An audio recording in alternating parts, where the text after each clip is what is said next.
Meaning of final account, फिर पढ़ते हैं फॉर्मेट। इसका हम एडजस्टमेंट पढ़ते हैं नेक्स्ट लेक्चर में। तो देखते हैं मीनिंग क्या होता है। Final account is prepared by every businessman at the end of every financial year. Final account कौन प्रिपेयर करता है? सारे बिजनेसमैन प्रिपेयर करते हैं फाइनल अकाउंट। अब कब करते हैं? At the end of financial year. Financial year के एंड में प्रिपेयर करते हैं, मतलब कब करते हैं? 31 मार्च को करते हैं। स्टार्टिंग कब होता है फाइनेंशियल ईयर? 1 अप्रैल को होता है। एंड कब होता है? 31 मार्च को होता है। सेकेंड पॉइंट क्या बोला है? Final account are the financial statement which show financial condition of the business. Final account क्या होता है? एक स्टेटमेंट होता है, इसमें हम देखते हैं बिजनेस के क्या क्या कंडीशन है। Third point, in the final account it is prepared. Final account में हम क्या क्या प्रिपेयर करते हैं? ट्रेडिंग अकाउंट प्रिपेयर करते हैं, profit and loss account prepare करते हैं, बैलेंस शीट प्रिपेयर करते हैं। चलो पढ़ते हैं अब इसका फॉर्मेट क्या बोला है। ये इसका फॉर्मेट है। आप ये फॉर्मेट सभी मतलब सारे सम में लिख सकते हो, सेम टू सेम। कितना देखते हैं फॉर्मेट क्या क्या बोला है। इन द बुक्स ऑफ, यहाँ पे किसी का नाम, जो पार्टनर का नाम लिखा होगा, कोई मान लो मिस्टर ए, मिस्टर बी, ऐसे नाम दिए होंगे, क्वेश्चन में दिया होगा आपको। आज हम पढ़ते हैं सिर्फ फॉर्मेट। फिर क्या आता है इसमें? Trading account and profit and loss account. हम क्या कर रहे हैं ना, ट्रेडिंग अकाउंट और प्रॉफिट एंड लॉस अकाउंट का सेम डब्बा बनाए। और क्या बोला है? फॉर द ईयर एंडेड 31 मार्च, ये लिखना है हमको है। लेफ्ट साइड क्या आता है? Debit side. राइट साइड क्या आएगा? क्रेडिट साइड आएगा। अब पढ़ते हैं अंदर क्या बोला है। Particular amount, amount, particular amount, amount. पहले क्या लिखते हैं हम? यहाँ पे होता है डेबिट साइड में 2 लिखेंगे और क्रेडिट साइड में बाय लिखेंगे। 2 और बाय। ओपनिंग स्टॉक क्या होता है? हम जब कोई नया बिजनेस स्टार्ट करते हैं ना, जो भी सब बचा था ना, उसे हम लिखते हैं ओपनिंग स्टॉक में। तो यहाँ पे क्या है? 2 opening stock, 2 purchase less return, same इसमें करना है, बाय सेल लेस रिटर्न। फिर नीचे 2 बैड डेप्ट ऐड फर्दर बैड डेप्ट, ऐड करना है न्यू RDD एंड लेस करना है ओल्ड RDD। क्या सा फॉर्मेट था? पहले हमें बनाना है 2 ओपनिंग स्टॉक करना है। जो भी हमारा प्रीवियस ईयर स्टॉक बचा है ना, उससे हम लाएंगे क्या क्या बचा था, उसका मतलब प्राइस क्या है, वो यहाँ पे लिखेंगे हम लोग ओपनिंग स्टॉक में। फिर हम जो परचेस करेंगे, परचेस किए, लेस रिटर्न, इसमें क्या है? By sales less return. फिर क्या बोला? 2 बैड डेप्ट। बैड डेप्ट क्या होता है? जैसे हम किसी को लोन दिए, हमारा पैसा, हमें लगता है पैसा हमारा मिलने वाला नहीं है उससे, तो उसे हम बैड डेप्ट बोलते हैं। और RDD क्या होता है? RDD मतलब ये होता है जैसे हमने किसी को लोन दिया, बट हमें एक मतलब उम्मीद है, हाँ हमारा पैसा मिल जाएगा हमको इन फ्यूचर में, तो उसे हम RDD बोलते हैं। तो यहाँ पे कैसे करना है? 2 बैड डेप्ट, ऐड करना है फर्दर बैड डेप्ट, ऐड करना है न्यू RDD, लेस करना है ओल्ड RDD। ये सारा आपको क्वेश्चन में दिया हुआ। अब पढ़ते हैं बैलेंस शीट क्या बोला है। हमने ना trading account and profit and loss account same box में लिखे हैं, trading account and profit and loss account. अब पढ़ते हैं बैलेंस शीट क्या होता है। बैलेंस शीट में पहले ऊपर आप लिखते हैं हम लोग लायबिलिटी लिखते हैं एंड असेट लिखते हैं, अमाउंट, अमाउंट, अमाउंट, अमाउंट। इसमें क्या है? जितने हमारे पार्टनर थे पार्टनर ना, उनका यहाँ पे लिखना पड़ता है। अगर 2 पार्टनर तो 2 कैपिटल लिखना पड़ेगा। इसमें पता है पार्टनर्स के नेम आएंगे दोनों में। अगर 3 पार्टनर तो 3 कैपिटल बनेगा यहाँ पे, ऐसा होता है। तो यहाँ पे 2 पार्टनर हैं, इसलिए कैपिटल यहाँ पे लिखे। और कैपिटल लिखने के बाद हमें मिनिमम 7 लाइन छोड़ना है, और भी कुछ लिखना है इसमें, जो भी एंट्री आएगी यहाँ पे। फिर सेकंड कैपिटल लिख के 7 एंट्री छोड़ के आगे में लिखना है, जो भी हमारा लायबिलिटी में आता है, जैसे बैंक लोन, ये सब लिखना है। आगे देखते हैं क्या क्या आने वाला है इसमें। अब असेट में देखते हैं क्या क्या आने वाला है। डेटर्स, डेटर्स पता आपको क्या होता है? असेट में आता है लेस फर्दर बैड डेप्ट एंड लेस न्यू RDD। ये अपना फॉर्मेट है। आपको सारे सब में ऐसा लिख के मतलब रेडी रखना है। ये आपको यूजफुल मतलब हेल्प करेगा जल्दी सम करने में। अब देखते हैं क्या क्या आने वाला है। पहले हम देखते हैं ट्रेडिंग अकाउंट में क्या क्या आता है। पहले देखो ट्रेडिंग अकाउंट क्या होता है, जैसे कोई फैक्ट्री का जो भी हम काम करते हैं ना, वो सारा फैक्ट्री में आता है। जैसे फैक्ट्री के रिलेटेड जो भी है ना, सारा फैक्ट्री में आएगा। जैसे वेजेस,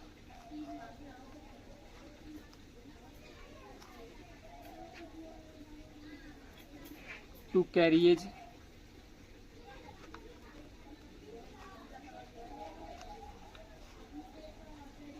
कैरिएज क्या होता है, जैसे हम कोई सामान उठा के अपने बिजनेस में लाते हैं ना, तो सामान हम क्यों उठा के लाएंगे, हम क्या रखेंगे, एक वर्कर रखेंगे। तो वर्कर क्या लेगा, वो फैक्ट्री का काम कर रहा है ना, तो उसे हम ट्रेडिंग अकाउंट में लिखते हैं। और वेजेस क्या होता है, जैसे कोई हम वर्कर को एक मतलब इनकम देते हैं जो डेली बेसिस पे होता है।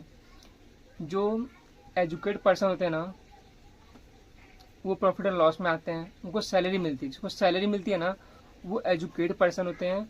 जो अनएजुकेट पर्सन होते हैं ना, उनको हम देते हैं वेजेस। टू कैरियज क्या होता है, जो भी कोई इंसान को हम रखते हैं, बाहर से सामान अपने कंपनी में या फैक्ट्री में लाता है ना, उसे हम बोलते हैं कैरियज, मतलब उठा के लाना सामान को। एंड थर्ड क्या होता है, फ्राइट। मतलब इसमें बहुत सारे एंट्री होते हैं, ऐसा नहीं है, बट हमें सिर्फ थोड़ा समझ रहे हैं।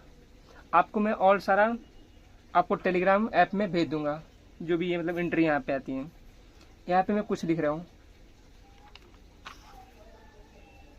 टू फ्राइट, फ्राइट क्या होता है, जैसे हम ट्रांसपोर्टेशन का भाड़ा देते हैं ना, कोई सामान हम ला रहे कहीं से, ट्रांसपोर्टेशन एक्सपेंस हुआ ना, उसे हम फ्राइट बोलते हैं।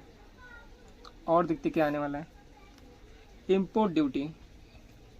इम्पोर्ट ड्यूटी क्या होता है, हम किसी आउटसाइड कंट्री से सामान मंगा रहे हैं, जैसे प्लेन से सामान मंगाए हम लोग, तो उसका हम पैसा पे करते हैं। ये सारा फैक्ट्री में आता है। और क्या बोला है, फैक्ट्री रेंट।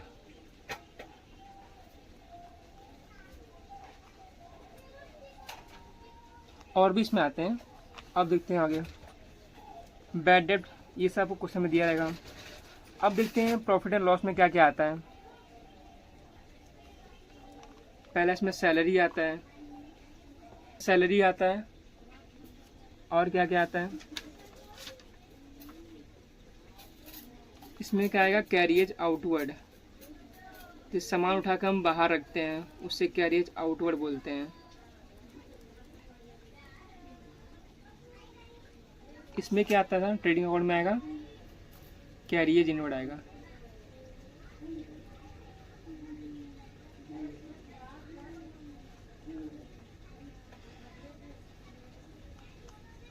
ये हमारा ट्रेडिंग अकाउंट है, ये हमारा प्रॉफिट एंड लॉस अकाउंट है। इसके नीचे से सारा हमारा प्रॉफिट एंड लॉस अकाउंट होता है। और क्या क्या आता है, इसमें आता है सैलरी एंड वेजेस,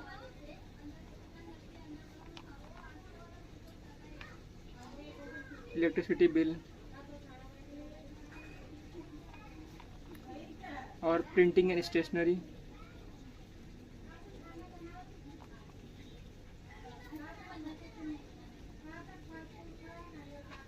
और भी आते हैं इसके अंदर, ऐसा नहीं है।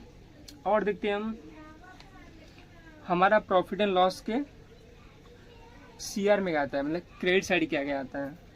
जैसे हम कोई कमीशन रिसीव किए, बाय कमीशन,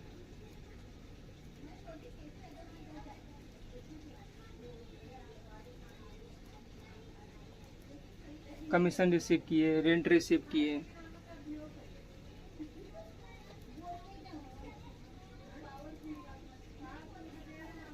ये सारा हमारा आता है प्रॉफिट एंड लॉस के क्रेडिट साइड आता है।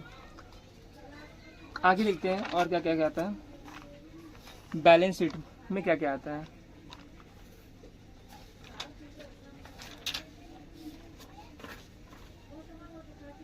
बैलेंस शीट पे लायबिलिटी में क्या क्या आता है, जैसे कोई बैंक लोन हो गया,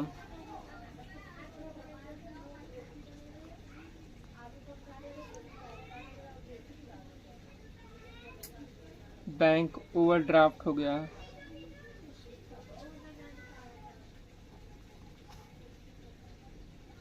और हमारा आउटस्टैंडिंग जो भी है एक्सपेंस, और क्रेडिटर्स के अंदर आता है क्रेडिटर, बिल्स पेबल आएगा, और भी आते हैं, आपको मैं लिस्ट दे दूंगा, आप पढ़ लेना उसमें से।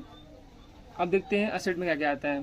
पहले स्टार्टिंग में बताया था मैंने क्या था, फॉर्मेट था अपना, डेटर्स था, लेस फर्दर बैड डेट था, लेस न्यू आरडीडी था। अब देखते हैं इसमें क्या क्या आता है। असेट में क्या क्या आता है, जैसे प्लांट एंड मशीनरी हो गया, बिल्डिंग हो गया, और भी जैसे इक्विपमेंट हो गया, डेप्रिसिएशन ऑफ फर्नीचर हो गया, उसे लेस करते हैं। अगर डेप्रिसिएशन आएगा तो हम फर्नीचर से लेस करेंगे। और कैश इन हैंड हो गया, बिल्स रिसीवेबल हो गया, लिखता हूँ मैं यहाँ पे।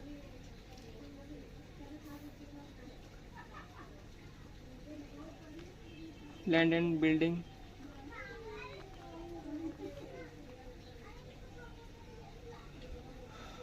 गुडविल,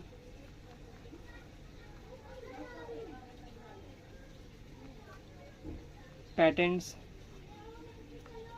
कैश इन हैंड हो गया,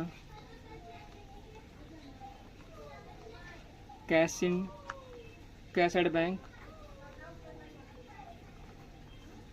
और भी आती है इसमें लाइन से। मैं आपको एक पीडीएफ दूंगा, आप देख लीजिए टेलीग्राम ग्रुप में क्या क्या आते हैं, सारा फॉर्मेट सारे इंटरेस्ट में दिया जाएगा।